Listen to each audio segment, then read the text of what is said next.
Hello students, आज के इस वीडियो में हम पढ़ेंगे फंक्शन ऑफ कॉम्प्लेक्स वेरिएबल। तो सबसे पहले समझते हैं कॉम्प्लेक्स वेरिएबल क्या होते हैं। z equal to X plus I Y को कॉम्प्लेक्स वेरिएबल कहा जाता है, जहां x रियल पार्ट है एवं y इमेजिनरी पार्ट है। जनरली आयोटा के साथ में जो भी पार्ट होता है उसको हम इमेजिनरी पार्ट। यहाँ z bar equal to X minus I bar define है। इस z बार को वेरिएबल z का कॉम्प्लेक्स कॉन्जुगेट कहा जाता है। तो z और z बार के बीच में यहाँ कुछ रिलेशंस डिफाइन है। इन रिलेशंस को आप ध्यान में रख सकते हैं। कॉम्प्लेक्स वेरिएबल को पोलर फॉर्म में भी रिप्रेजेंट किया जा सकता है। तो पोलर फॉर्म में रिप्रेजेंट करने के लिए हम एक कॉम्प्लेक्स प्लेन कंसीडर करते हैं, जिसमें x और y एक्सिस पर एक पॉइंट P लेते हैं, जिसको OP एवं PM लाइन से ज्वाइन कर देते हैं। यहाँ पर OM इक्वल टू x एवं PM इक्वल टू y से रिप्रेजेंट करते हैं। इसी प्रकार OP इक्वल टू r। तो OX के बीच OX और OP के बीच का जो एंगल है वो थीटा है। अब हम इस फिगर से हम सबसे पहले cos थीटा कैलकुलेट करते हैं।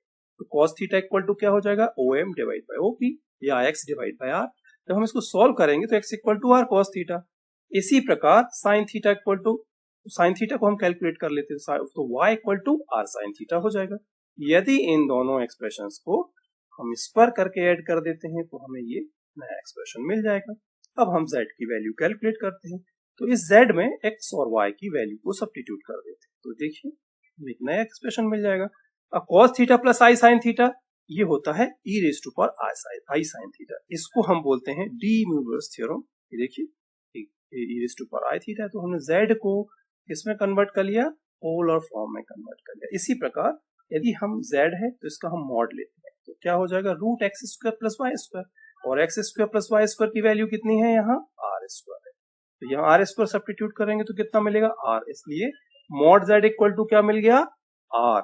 इसको हम बोलते हैं x प्लस आई वाई का मॉड्यूलस। तो आप देख रहे हैं ये क्या है, ये इसको हम मॉड्यूलस या आर से रिप्रेजेंट करते हैं। तो इस प्रकार हमने वेरिएबल कॉम्प्लेक्स वेरिएबल को पोलर फॉर्म में भी कन्वर्ट कर लिया। आप इसे याद रख सकते हैं।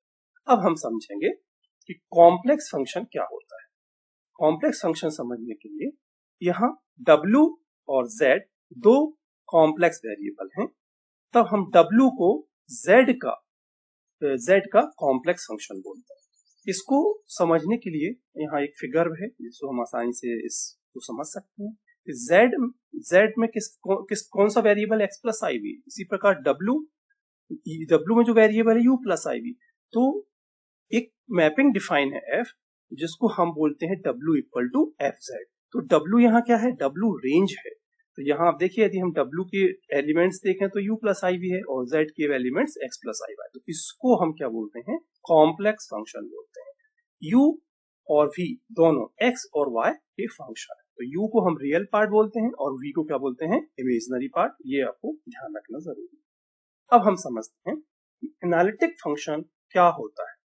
तो कोई भी फंक्शन एफ जेड एनालिटिक कहलाता है एक पॉइंट z इक्वल टू 0 पर। तो function F Z point z0 पर एनालिटिक कहलाता है यदि z0 के आसपास के सारे पॉइंट मतलब नेबरहुड, यदि z0 के आसपास के सारे पॉइंट्स पर फंक्शन एफ जेड का डेरिवेटिव यूनिक हो या एफ जेड डिफरेंशिएबल हो तो उसे हम कहते हैं एनालिटिक फंक्शन।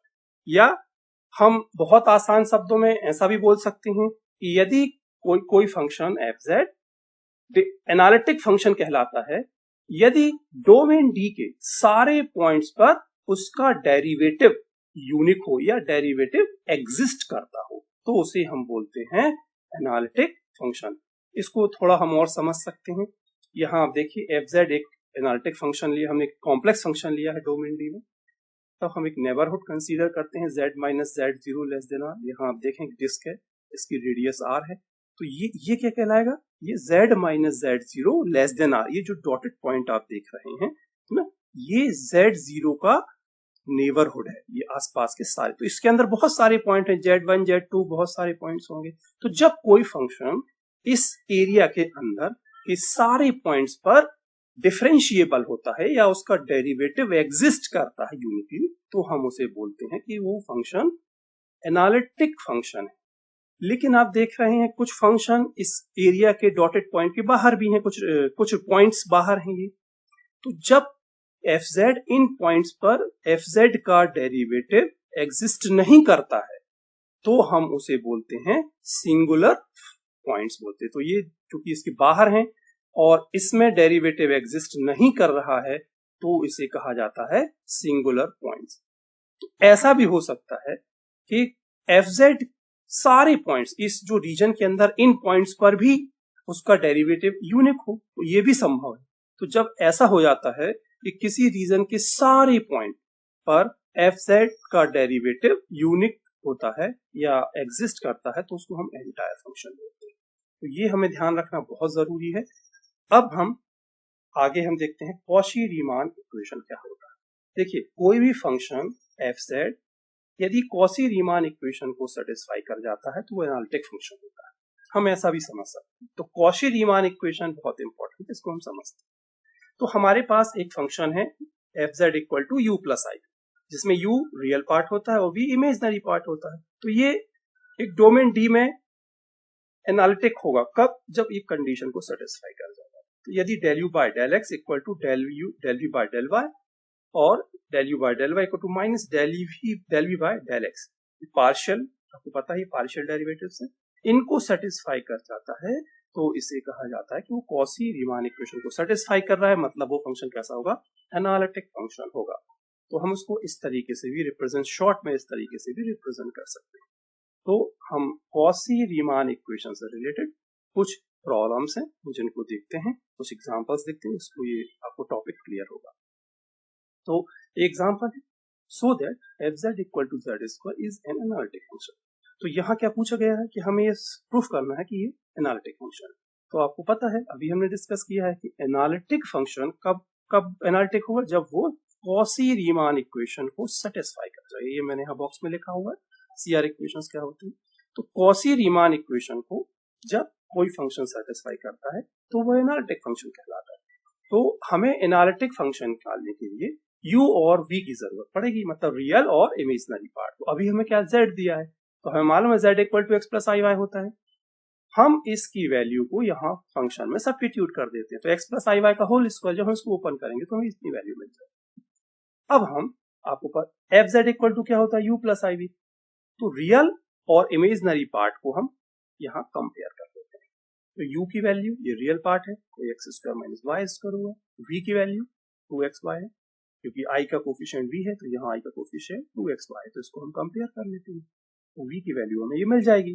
अब हम सबसे पहले जो CR इक्वेशंस में डेरिवेटिव्स हैं उनको कैलकुलेट कर ले। तो del u by del x निकालिए, इसी प्रकार del v by del x निकालिए, del u by del y निकालिए और del v by del y निकालिए, कैलकुलेट कर लिए।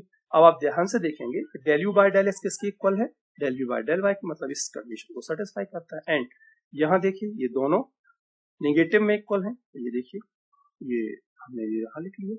तो आप देखेंगे कि चूंकि ये फंक्शन इन दोनों इक्वेशंस को, इन इक्वेशंस को सेटिस्फाई कर रहा है, इसलिए हम क्या बोलेंगे कि fz एक एनालिटिक फंक्शन है। मतलब u और v पार्ट जो है CR इक्वेशन को सेटिस्फाई कर गए, इसलिए fz क्या हो गया, एनालिटिक फंक्शन हो गया। इसको और क्लियर करने के लिए हम एक एग्जांपल देखते हैं। देखिए एग्जांपल 2 है, यहाँ लिखा है determine whether 1/z is analytic और नॉट। तो हमें फिर से इसको एनालिटिक बताना है, टेस्ट करना है कि एनालिटिक है या नहीं है। तो यदि वो एनालिटिक होगा तो CR इक्वेशन को सेटिस्फाई कर जाएगा, और नहीं करेगा तो एनालिटिक नहीं होगा। तो देखिए यहाँ ध्यान से fz इक्वल टू 1/z है, तो सबसे पहले हमें इसके रियल इमेजिनरी पार्ट लेने पड़ेंगे। तो यहाँ x प्लस आई वाई लिखा, इसका रैशनलाइजेशन कर दिया। तो रैशनलाइजेशन करने के पास हमें ये वाला एक्सप्रेशन मिला, तो हम यहाँ से x को अलग कर लेते हैं, y को कंपेयर करेंगे तो x की ये u की वैल्यू हो जाएगी और ये किसकी वैल्यू हो जाएगी, v की वैल्यू हो जाएगी। तो ये देखिए u और v हमने कैलकुलेट कर लिया। अब हमें del u by del x calculate करना है। तो del u by del x निकालने के लिए इसका x के रिस्पेक्ट में डिफरेंशिएट करना पड़ेगा पार्शियली। तो del u by del x, यहाँ दो फंक्शन है, डिवीजन का हम फॉर्मूला अप्लाई कर देंगे। तो देखिए हमें ये वाली वैल्यू मिल जाएगी। इसी प्रकार हम del u by del y calculate करेंगे। तो y जो कि यहाँ ध्यान रखेंगे कि ये वाला एक्सप्रेशन हमें मिल जाएगा। इसी प्रकार del V by del X को कैलकुलेट कर लेते हैं और del V by del Y को कैलकुलेट करते हैं। अब जरा हम इसका इंस्पेक्शन करते हैं। तो del U by del X आप देखेंगे किसके इक्वल है, del V by del Y, मतलब ये वाले दोनों एक्सप्रेशन कैसे हैं, इक्वल। तो ये पहली कंडीशन को सेटिस्फाई कर जाते हैं। इसी प्रकार ये दोनों देखिए नेगेटिव में ये दोनों इक्वल है, तो ये दूसरी कंडीशन को भी सेटिस्फाई कर जाते हैं, जो सी आर इक्वेशन की कंडीशन। तो हम क्या बोल सकते हैं कि चूंकि यू और वी दोनों सी आर इक्वेशन सेटिस्फाई कर रहे हैं, इसलिए 1 बाय जेड क्या होगा, एक एनालिटिक फंक्शन होगा। लेकिन यहाँ एक ध्यान देने वाली बात यह है कि 1 बाय जेड एनालिटिक फंक्शन तो होगा, लेकिन except at z equal to 0, मतलब z इक्वल टू 0 पर वो एनालिटिक नहीं होगा। जैसे अभी हमने डेफिनेशन देखा है कि कुछ पॉइंट्स छूट जाते हैं जिन पर डेरिवेटिव एग्जिस्ट नहीं करता है। तो ये जो हमें फंक्शन दिया है z, F Z equal to 1 by Z, तो इसका डेरिवेटिव क्या होगा, इसका डेरिवेटिव होगा -1 बाय जेड स्क्वायर। तो यदि हम इसकी लिमिट कैलकुलेट करेंगे पॉइंट z इक्वल टू 0 पर, तो क्या होगा, इसकी जो लिमिट होगी वो एग्जिस्ट नहीं करेगी डिफरेंशिएशन की, डेरिवेटिव की। तो इसका मतलब ये है कि z इक्वल टू 0 पर F Z equal to 1 by Z differentiable नहीं होगा।